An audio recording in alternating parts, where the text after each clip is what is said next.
تفسیر قرآن کا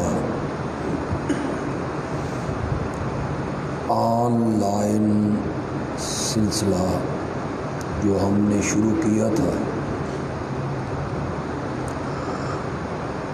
وہ آج اپنے اختتام کو پہنچا۔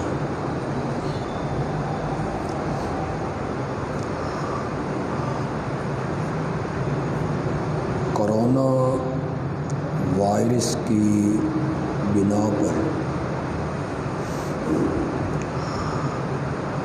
تعلیمی ادارے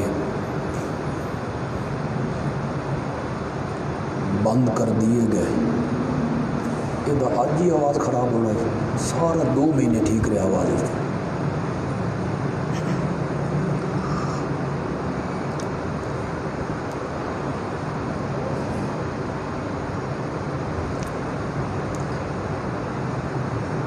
دورہ تفسیر جو ہم شعبان اور رمضان 2 مہینوں میں بڑھایا کرتے تھے،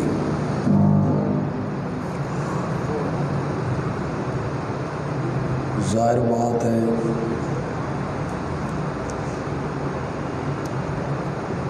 کہ مدارس بند تھے، طلبا نہیں آ سکتے تھے،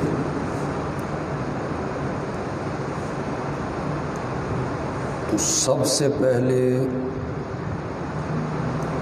ہم نے یہ فیصلہ کیا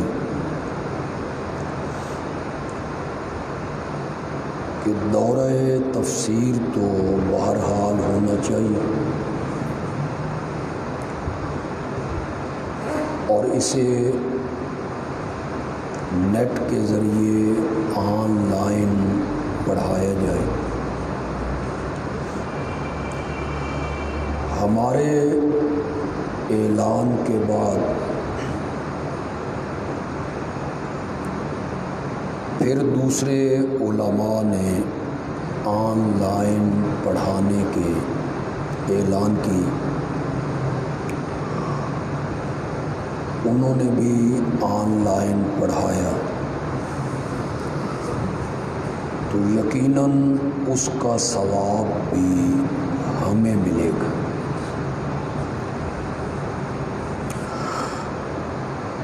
اللہ شر کے پہلو سے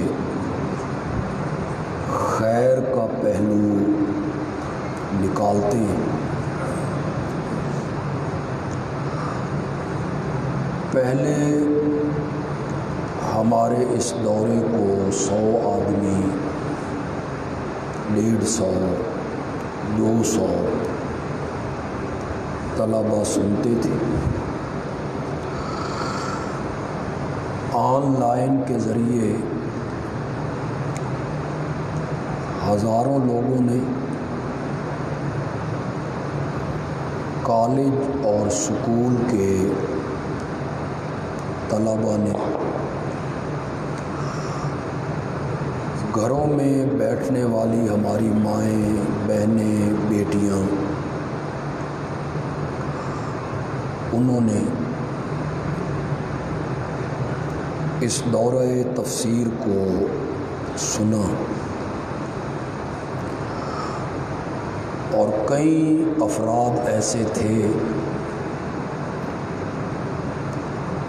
جنہوں نے اول سے آخر تک مکمل دورہ تفسیر جس طرح پڑھتے ہیں اس طرح پڑھا انہوں نے۔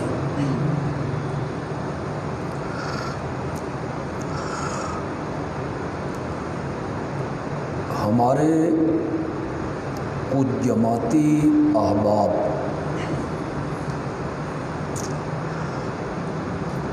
جنہیں یہ ذوق ہے، شوق ہے کہ ہماری آواز آگے پہنچنی چاہیے،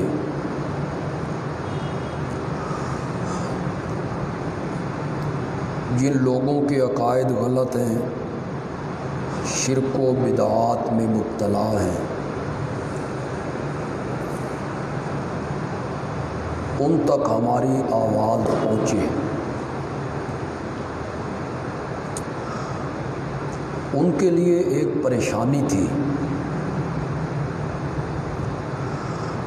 ہمارا دورہ تفسیر اس دجار ایکو بند کر دو، ایکو ایک مصیبت اج پائی تو آواز گونج جئی ہے، اتنا زبردست آواز سی، آج کس لایا ہے؟ آپ نے کیوں نہیں لگایا اس کو خود؟ کیا دوسرا لگانا ہے؟ 2 مہینے ٹھیک چلتا رہا ہے۔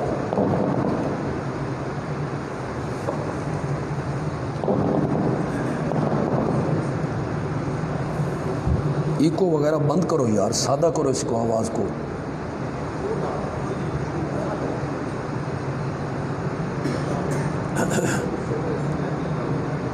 اس کو ادھر کرو، آواز ادھر کرو، گونج پیدا کر دیتی کہ پتہ نہیں کہ تم سمجھ ہی نہیں جائے۔ چلو ہٹو تو۔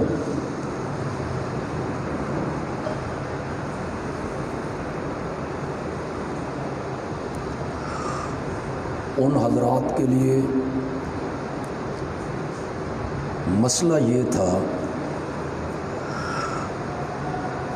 کہ ہمارا دورہ تفسیر جو کیسٹوں میں تھا یا ویڈیو تھا پرانے دورے، وہ جب کسی آدمی کو دیتے کہ یہ سن، اس میں مخالف فرقوں پر اٹیک ہوتا، کیونکہ جب طالب علموں کے سامنے پڑھایا جاتا ہے تو ماحول اور ہوتا ہے، اس میں فرقوں کے نام، ان کے بزرگوں کے نام، عقائد پہ اٹیک، کوئی لطیفہ، کوئی مذاق۔ تو وہ لوگ کہتے بھئی ہم نے آپ کا دورہ تفسیر تو فلاں بندے کو دیا تھا، لیکن اس نے کہا ہے کہ یہ تو جی اس میں اٹیک ہے اور نام اور دوسروں کے بزرگوں کے نام۔ اس دفعہ چونکہ ہمارے سامنے طلبہ نہیں ہوتے تھے تو ہم نے ہر قسم کے جذبات سے ہٹ کے صرف تحقیقی رنگ میں اس دورے کو پڑھایا،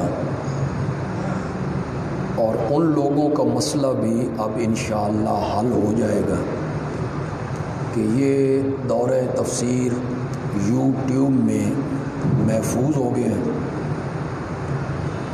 اور کسی بندے کو بھی وہ سننے کے لیے اب بلا جھجک دے سکتے ہیں۔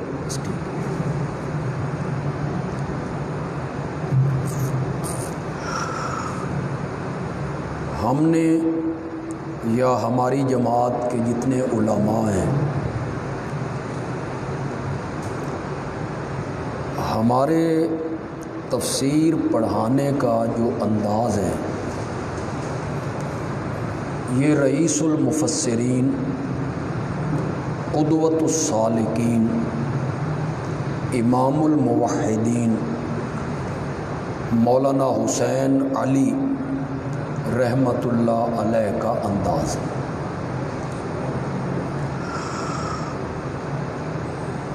مولانا حسین علی رحمۃ اللہ علیہ کو اللہ نے بہت سی خوبیوں سے مالا مال کیا تھا، بہت عظیم محدث تھے،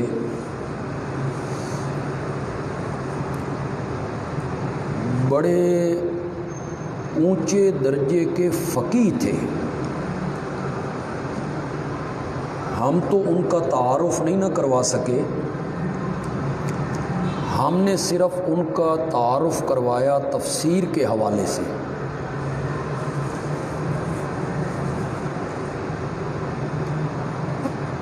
مولانا حسین علی رحمۃ اللہ علیہ نے جس شخصیت کی بیعت کی تھی ان کا نام ہے خواجہ عثمان رحمۃ اللہ علیہ۔ یہ اصل میں افغانستان کے تھے، لیکن ڈیرہ اسماعیل خان میں ایک گاؤں ہے موسیٰ زئی، وہاں انہوں نے ڈیرا لگایا۔ حضرت خواجہ عثمان رحمۃ اللہ علیہ، مولانا حسین علی رحمۃ اللہ علیہ جب کتابیں پڑھ کے حضرت گنگوئی رحمۃ اللہ علیہ سے واپس اپنے گاؤں آئے تو انہیں تلاش ہوئی کسی مرشد کی کہ جس سے میں اللہ اللہ سیکھوں۔ تو پھر ان کی نظر انتخاب گئی حضرت خواجہ عثمان رحمۃ اللہ علیہ۔ خواجہ عثمان بھی غائبانہ طور پہ متعارف تھے کہ وہاں بچرا میں ایک عالم ہے، توحید بیان کرتا ہے، قرآن پڑھاتا ہے، حسین علی اس کا نام۔ یہ جب گئے تو انہوں نے دیکھا کہ لپائی ہو رہی ہے مکانوں کی، کچے مکان ہوتے تھے، پھر سالانہ لپائی ہوتی تھی گارے سے، لیکن وہ جو لپائی کرنے والے تھے نا شاگرد، نہ انہیں وہ گارا بنانا آتا تھا نہ لپائی کرنی آتی تھی۔ تو یہ کہتے ہیں کہ میں نے ان سے کہا کہ پیچھے ہٹو، میں گارے میں اتر گیا، میں نے گارا بنایا، پھر میں نے لپائی کی۔ خواجہ صاحب دیکھ رہے تھے، انہوں نے سمجھا یہ کوئی جٹ ہے۔ جب میں فارغ ہوا، حاضر ہوا، تو میں نے کہا کہ میں تو بیعت کے لیے آیا ہوں وہاں بجرا سے۔ تو انہوں نے فرمایا مولوی حسین علی کو جانتے ہو؟ کہا کہ مجھے ہی حسین علی کہتے ہیں۔ پھر جب بیعت کی تو ان کے جو حلقہ احباب تھا اس میں بڑے بڑے علماء ہوتے تھے، تو فقہی بحثیں ہوتی تھیں، مسائل پہ گفتگو ہوتی تھی۔ تو جب مسائل پہ گفتگو ہوتی نا تو سارے علماء اپنی اپنی رائے کا اظہار کرتے۔ تو خواجہ صاحب کہتے ہاں مولوی حسین علی صاحب آپ بولیں۔ خواجہ صاحب کے متعلق مشہور ہے کہ انہیں ہدایہ یاد تھا، اتنے بڑے فقیہ تھے وہ خود۔ بند کر دو، بند کر دو۔ تو مولانا حسین علی رحمۃ اللہ علیہ جب بیان کرتے کہ بحر الرائق نے یہ لکھا ہے، قاضی خان نے یہ لکھا ہے، ہدایہ نے یہ لکھا ہے، فلاں کتاب نے یہ لکھا ہے، شافعی یہ کہتے ہیں، مالکی یہ کہتے ہیں، تو خواجہ صاحب کہتے میں یہ نہیں پوچھتا کہ بحر الرائق کیا کہتا ہے یا قاضی خان کیا کہتا ہے، میں یہ پوچھتا ہوں کہ حسین علی کیا کہتا ہے۔ فقہ کے معاملے میں بھی مولانا حسین علی رحمۃ اللہ علیہ کا ایک بہت بڑا مقام، اس طرح حدیث میں بھی ان کا ایک بڑا اعلیٰ مقام، تصوف میں بھی۔ لیکن شہرت انہیں ملی ہے فن تفسیر سے، کہ انہوں نے اس کو بہت زیادہ اختیار کیا، اور وہ یہ جو کہتے ہیں نا فلاں بندہ فنا فی شیخ ہے، میں کہتا ہوں کہ مولانا حسین علی فنا فی القرآن ہے۔ صبح و شام اٹھتے بیٹھتے قرآن پڑھ لو، اس میں یہ ایک ہی زمانے میں حضرات کام کرتے رہے ہیں۔ وہاں بچرا مولانا حسین علی رحمۃ اللہ علیہ، انی میاں وال میں جامع المعقول والمنقول مولانا بابا غلام رسول، اور لاہور میں شیخ التفسیر مولانا احمد علی لاہوری، اللہ ان کی قبروں کو منور فرمائے۔ وہاں بچرا کے طالب علم میاں وال انی جاتے، وہاں کے طالب علم یہاں آتے، تو یہ طالب علم وہاں جا کے بابا کو کہتے قرآن سمجھاتا ہے، بس ہم نے کہیں نہیں سنا۔ تو بابا نے کہا بھی ملتے ہیں، یہ سارے طالب علم بڑی تعریف کرتے ہیں ان کی۔ بابا ملنے کے لیے وہاں بچراں گئے، اسٹیشن پہ اترے نا تو کسی سے پوچھا کہ حسین مولانا حسین علی سے ملنا ہے۔ انہوں نے بتایا کہ جس گاڑی سے آپ اترے ہیں وہ تو اسی میں سوار ہو گئے ہیں، جا رہے ہیں کہیں دریا خان آگے۔ بابا بھی سوار ہو، غائبانہ ایک دوسرے کو جانتے تھے۔ بابا کہتا ہے کہ جب میں نے کہا کہ میرا نام غلام رسول ہے، انی سے آیا ہوں میاں وال سے، تو بڑے خوش ہوئے، اور تھوڑی دیر کے بعد کہتے ہیں اللہ راضی تھی وی میرے کو قرآن پڑھ لے میں آ۔ تو بابا کہتا ہے میرے پاؤں تلے سے زمین نکل۔ میں نے کہا میں نے 40 سال بیضاوی پڑھائی ہے، جلالین پڑھائی ہے، آپ مجھے کہتے ہیں کہ میں آپ سے قرآن پڑھ لوں؟ تو فرمایا پڑھ کے ویکھ تا صحیح۔ تو بابا کہتا ہے کہ جس طرح بندہ نہیں کہتا پڑھاؤ جی۔ اب گاڑی میں انہوں نے قرآن پڑھانا شروع کیے۔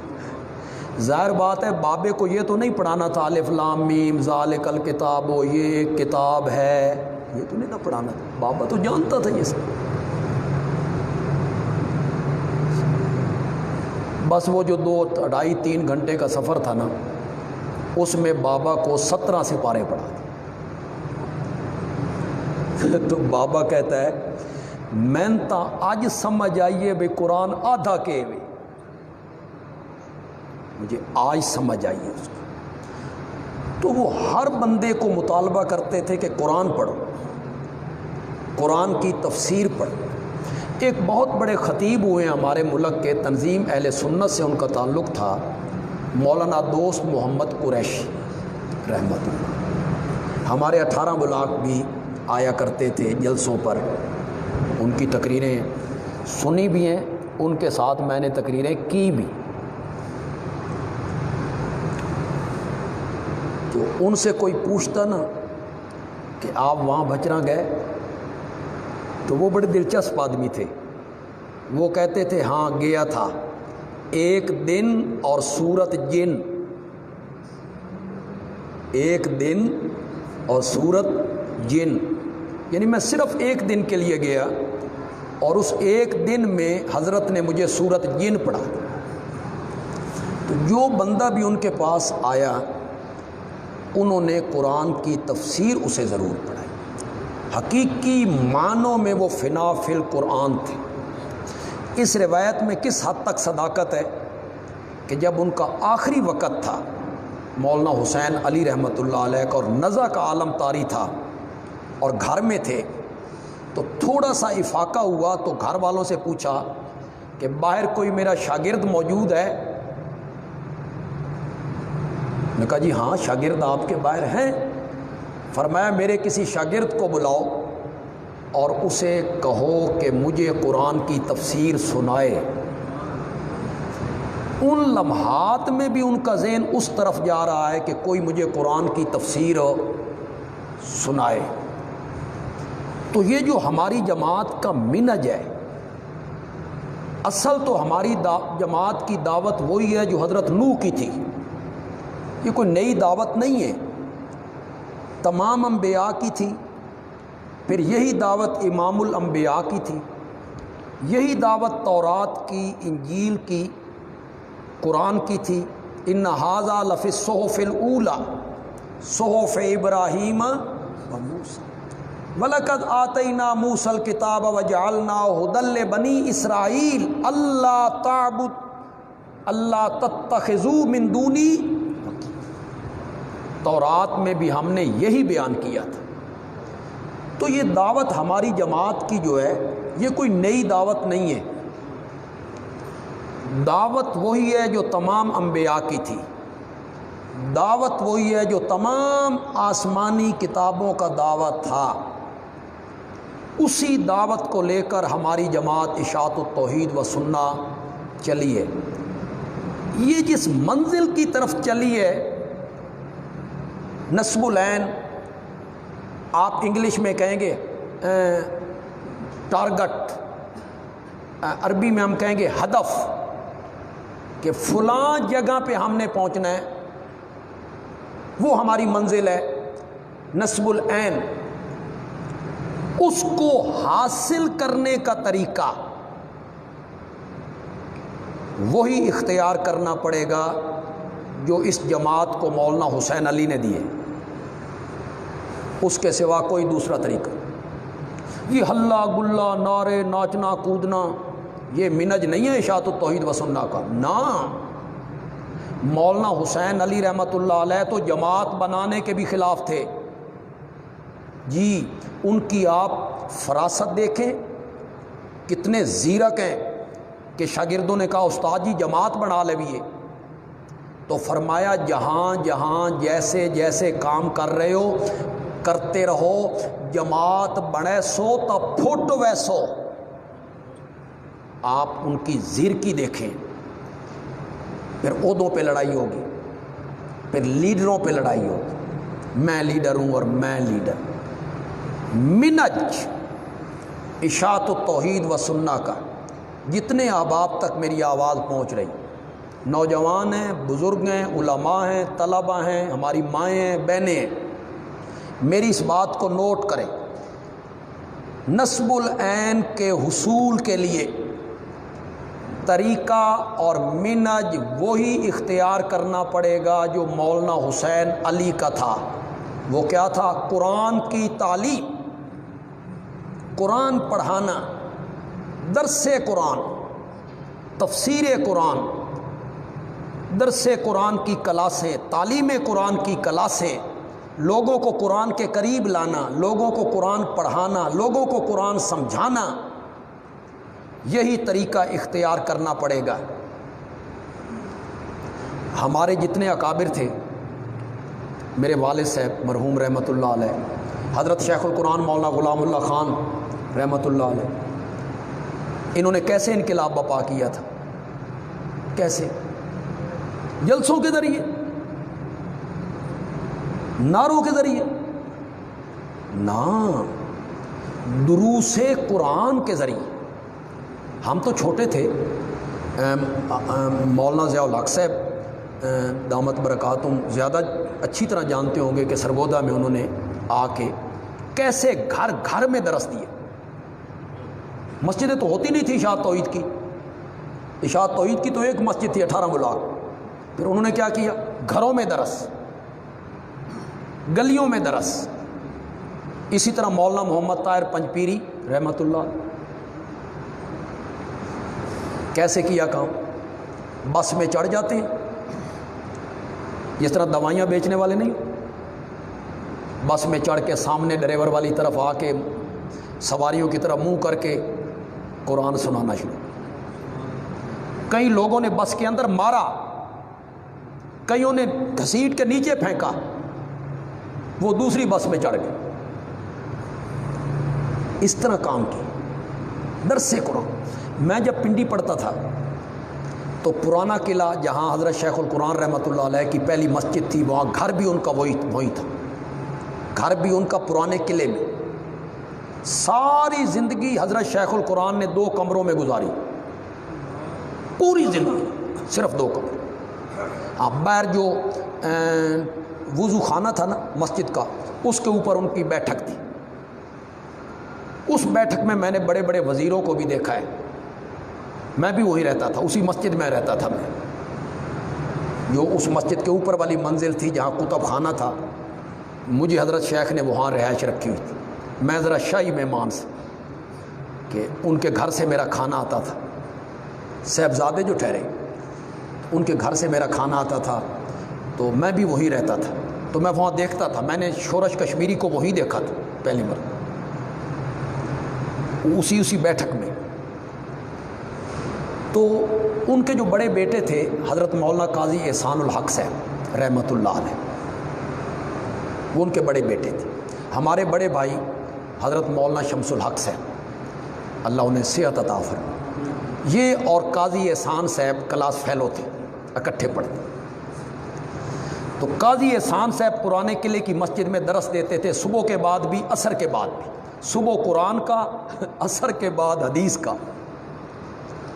میں جو اوپر رہتا تھا تو وہ بالکونی میں نیچے نظر آتا تھا، تو میں اوپر سے نیچے دیکھتا نا تو ایک بابا بیٹھا ہوا ہے قاضی صاحب کے سامنے، اس بھی اپنا سر گوڈے ہی دیتا ہے اس بابے نے، قاضی صاحب لگے ہوئے ہیں جناب قرآن کا ترجمہ پڑھ۔ تو میں کبھی کبھی قاضی صاحب سے کہتا، قاضی صاحب سنتا تو ہے کوئی، ایک بابا بیٹھا ہوتا آپ درس دے رہے ہیں۔ پتہ ہے مجھے قاضی صاحب کیا کہتے؟ ابا جی نہیں چھٹ دے، ابا جی نہیں چھٹ دے، ابا جی کہتے ہیں ایک بندہ بھی نہیں ہوگا درس دینا ہے۔ یہ ہے منج، یہ ہے طریقہ جس کو ہمارے اکابر نے اختیار کیا تھا۔ آج جماعت کے لوگ درس قرآن کو چھوڑ چکے، نہ درس قرآن ہوتا ہے، نہ ماہانہ، نہ ہفتے کے بعد، نہ روزانہ، نہ دورہ تفسیر ہے، نہ تفسیر پڑھانی ہے، نہ تفسیر کی کلاس پڑھانی ہے، نہ درس قرآن ہے۔ وہ بھی اس بات پہ مصر ہیں کہ ہمیں اشاعت و توحید کا لیڈر مان لو۔ آپ مولانا حسین علی کے منج پہ بھی نہیں ہیں۔ منج مولانا حسین علی کا ہے قرآن پڑھانا، درس قرآن۔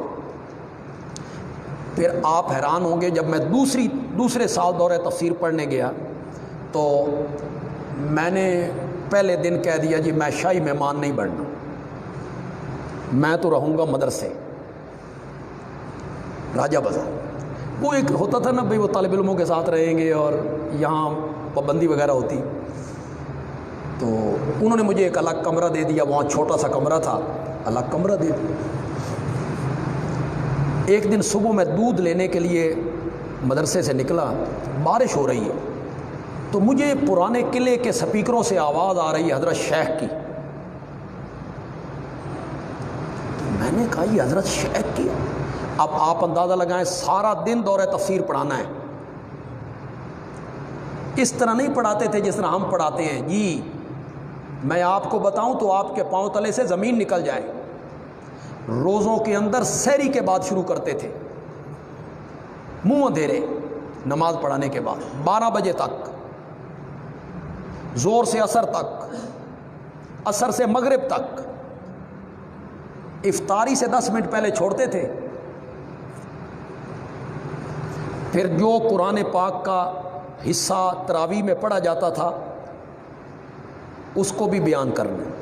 بعض اوقات تراویح 2 گھنٹے، 2.5 گھنٹے، عام تراویح ہوتی تھی 2.5 گھنٹے، بعض اوقات 4 تراویح کے بعد گھنٹہ بھی بیان کرتے تھے، وہ بھی بیان کرنا۔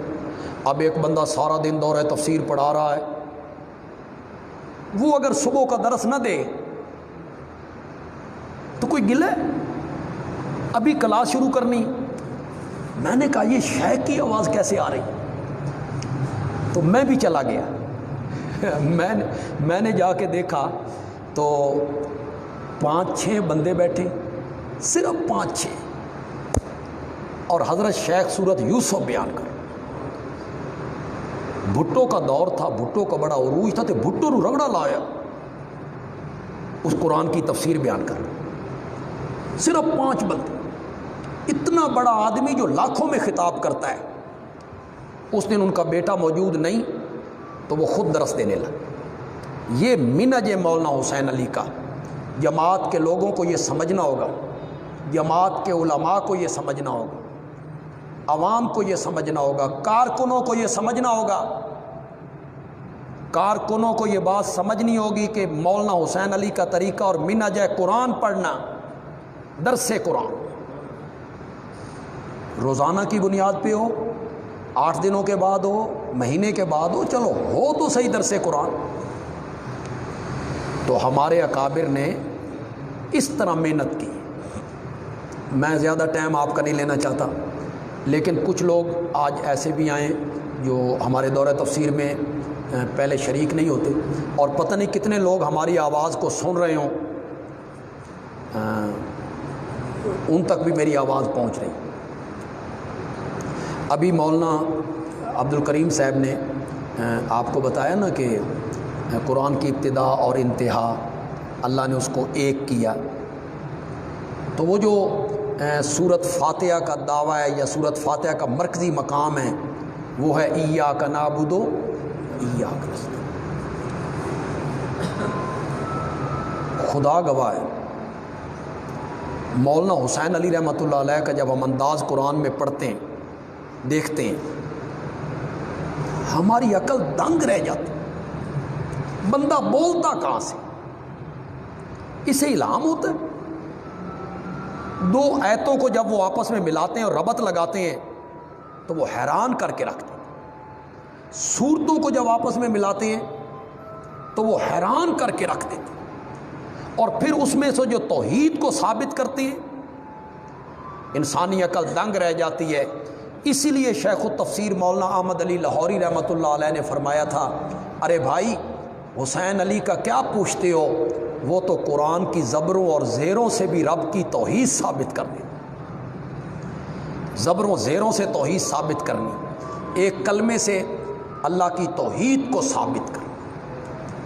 تو مولانا حسین علی رحمۃ اللہ علیہ کہتے ہیں کہ سارے قرآن کا دعویٰ سورۃ زمر میں فَاعْبُدِ اللَّهَ مُخْلِصًا لَهُ الدِّينَ، عبادت اللہ کی کر۔ اسی دعوے کی تشریح حامی مومن میں فَادْعُوا اللَّهَ مُخْلِصِينَ لَهُ الدِّينَ۔ عبادت کیا ہے؟ عبادت یہ ہے کہ غائبانہ حاجات میں پکار کس کی کرو؟ زمر میں عبادت، کیا بات ہے مولانا حسین علی، خدا گواہ جب حضرت شیخ القرآن ذکر کرتے تھے نا، رو رو کے ذکر کرتے، رو رو کے ذکر کرتے۔ زمر کی دعویٰ کیا تھا؟ عبادت کر اللہ کی۔ حامی مومن کا دعویٰ کیا تھا؟ غائبانہ پکار کس کو؟ اللہ۔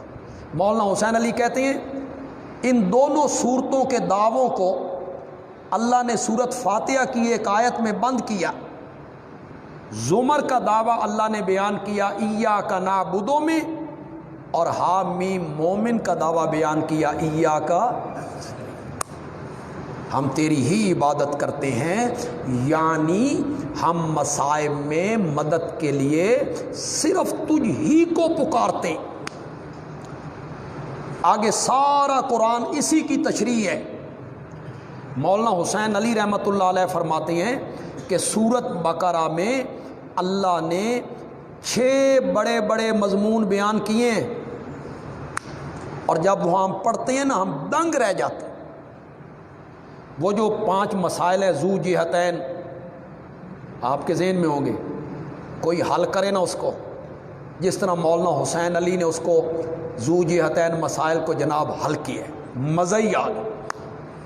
مولانا حسین علی کہتے ہیں سورۃ بقرہ میں سب سے پہلا مسئلہ بیان کیا جائے گا توحید، اس کے بعد رسالت، پھر جہاد فی سبیل اللہ، پھر انفاق فی سبیل اللہ کہ جب تک خرچ نہ کرو تو جہاد نہیں ہو سکتا، پھر اللہ اس کے لیے بیان کریں گے امور انتظامیہ، ورنہ تو جناب سورۃ بقرہ میں بیان کرتے کرتے نکاح کے مسائل، طلاق کے مسائل، وراثت کے مسائل، بچے کو دودھ پلانے کے مسائل، کوئی تعلق ہی سمجھ نہیں آتا۔ اس کو مولانا حسین علی کہتے ہیں امور انتظامیہ۔ امور انتظامیہ کیا ہوتے ہیں؟ مسلمانوں کو منظم کرنا، مسلمانوں کے درمیان اختلاف نہ رہے، مسلمانوں کے درمیان جھگڑے نہ ہوں، جھگڑے ہوں گے تو جہاد نہیں کر سکیں گے، تعلق جہاد سے ہی ہے، جھگڑے ہوں گے تو جہاد نہیں کر سکیں گے۔ اور جھگڑے کس پہ ہوتے ہیں مسلمانوں کے درمیان؟ نکاح پہ، طلاق پہ، دیت پہ، قصاص پہ، وراثت پہ، بچے کو دودھ پلانے پہ، اسی پہ جھگڑے ہوتے ہیں۔ اللہ نے وہ مسائل بیان کر دیے کہ جس طرح میں بیان کر رہا ہوں اس طرح مانو۔ پھر آپ نے دیکھا کہ درمیان میں اللہ روزوں کا ذکر کر دیتا، پھر اللہ نے سورۃ بقرہ میں حج کا ذکر کر دیا، عمرے کا ذکر کر دیا، نماز کا ذکر کر دیا۔ اسے مولانا حسین نے کہا امور مصلح، اصلاح کرنے والے حکم۔ یہ کیوں بیان ہوتے ہیں؟ روزہ، نماز، حج۔ مولانا حسین علی کہتے ہیں یہ اس لیے بیان ہوتے ہیں تاکہ امور انتظامیہ پہ عمل کرنا کیا ہو جائے؟ آسان ہو جائے۔ آپ ڈنڈے کے زور سے عمل کروانا چاہیں کروائیں، ڈنڈے کے زور سے آپ کہیں بھئی وراثت دے بھیڑا نو، نہیں دلوا سکتے آپ۔ ڈنڈے کے زور سے آپ بچے کو دودھ پلانے کا مسئلہ حل کریں، بھئی بیوی کو تو نے طلاق دے دی ہے، بچہ اس سے نہ چھین، آپ نہیں کروا سکتے۔ ان امور پہ عمل کب ہوگا؟ جب اندر بدلے گا، اس میں اللہ کا ڈر آئے گا۔ ڈر کب آئے گا؟ جب روزہ رکھیں گے۔ ڈر کب آئے گا؟ جب نماز پڑھیں گے۔ ڈر کب آئے گا؟ جب حج کریں گے۔ اس لیے اللہ وہ مسائل بیان کرتے ہیں تاکہ امور انتظامیہ پہ عمل کرنا کیا ہو جائے؟ آسان۔ کس طرح پوری سورت بقرہ کو حل کر دیں، اس طرح باقی صورتوں کو بھی مولانا حسین علی رحمۃ اللہ علیہ حل فرماتے ہیں۔ میری دعا ہے کہ جتنے احباب نے، جتنی ہماری بیٹیوں نے، بہنوں نے اپنی اپنی جگہ پہ، پہلے ہمارے ہاں عورتوں کا کوئی انتظام نہیں ہوتا تھا، بہر کی ہمیں فون آتے تھے کہ ہماری گھر والے آنا چاہتے ہیں، پڑھنا چاہتے ہیں، کوئی انتظام۔ ہم رہائشی مستورات کو نہیں رکھا کرتے تھے، مقامی بچیاں آتی تھیں، پڑھ کے چلی جاتی تھیں۔ اس دفعہ ان کا بھی فائدہ ہو گیا کہ آن لائن ہوا، انہوں نے اپنے اپنے گھروں میں بیٹھ کر قرآن پاک کی تفسیر پڑھ لی۔ تو ان سے بھی ہماری گزارش ہے کہ ہم ان کی دعاؤں کے محتاج ہیں، وہ ہمارے لیے دعا کریں اور ہم ان کے لیے دعا گو ہیں کہ اللہ ان کی دنیا بھی سنوارے اور اللہ ان کی آخرت بھی سنوارے۔ دنیا و آخرت میں اللہ انہیں کامیابیاں عطا فرمائے۔ ابھی ایک صاحب محمد زبیر فتح جنگ سے مجھے ٹیلی فون کیا، ابھی سن 2014 میں وہ یہاں دورہ تفسیر پڑھ کے گئے، 2014۔ اس دفعہ پھر انہوں نے آن لائن پڑھا اور کہہ رہے تھے کہ پوری برادری میں میں اکیلا موعد ہوں اور بہت پریشان ہوں کہ کوئی بھی موعد نہیں ہے، صرف میں موعد ہوں اور قرآن پڑھ کے ہوا۔ بات پھر وہی آئی کہ قرآن کے ذریعے انقلاب آئے گا، قرآن کی تعلیم عام ہونی چاہیے، درس و تدریس عام ہونا چاہیے قرآن۔ تو وہ خصوصی طور پہ انہوں نے کہا ہے کہ میرا نام لے کر محمد زبیر فتح جنگ سے آپ دعا کروائیں گے کہ اللہ تعالیٰ میری برادری کو، میرے گھر والوں کو، ماں باپ کو، بہنوں بھائیوں کو اللہ ہدایت عطا فرمائے۔ تو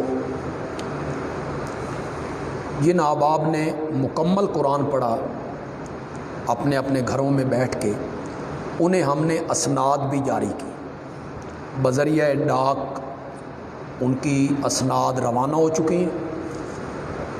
ڈاک کا نظام جیسے ہے، امید ہے آج کل میں ان کے پاس وہ اسناد پہنچ جائیں گی، نہیں پہنچے گی تو عید کے بعد پہنچیں گی، یا وہ مقامی ڈاکخانے میں رابطہ کریں گے۔ بہرحال یہاں سے ان کی اسناد جاری ہو چکی ہیں۔ وما علینا الا البلاغ المبین۔ آخری مرحلہ ہے تھوڑا سا، جن بچوں نے، تمام سننے والے آپ کو مبارکباد کے ساتھ ساتھ دعاؤں کی درخواست کر رہے ہیں۔ خیر مبارک جی، اور میں نے تو پہلے آپ کے لیے دعا کی ہے، اللہ دین و دنیا کی، دنیا و آخرت کی ساری بھلائیاں اللہ آپ کو عطا فرمائے، راضی ہو اللہ کی رضا چاہیے ہمیں۔ آپ بھی ہمارے لیے دعا کریں گے۔ کچھ احباب نے یہاں ہمارے پاس پڑھا ہے، محمد عثمان صاحب ہیں، آئیں، ہاں محمد عثمان صاحب ہیں، ان کا ایک ناغہ بھی نہیں، پورے دورہ تفسیر میں ایک ناغہ بھی نہیں ہے۔ اور یہ بچے نجیب صاحب اور دوسرے ان کے بھائی، یہ ساتھی ہیں، کیا نام جن کا؟ فیصل، یاسر صاحب، محمد یاسر اور فیصل، اور نجیب، ان 3 بچوں نے، بلکہ میں سمجھتا ہوں کہ جتنے پاکستان میں یا بیرون ملک لوگ سن رہے ہیں وہ ان کے لیے ضرور دعا کریں کہ ان کی یہ ساری محنت، وقت پہ آنا، وقت پہ کیمرے لگانا اور پورا نظام اور انتظام صحیح رکھنا، انہوں نے ہمیں کبھی شکایت کا موقع نہیں دیا، الرٹ رہے ہیں یہ بچے۔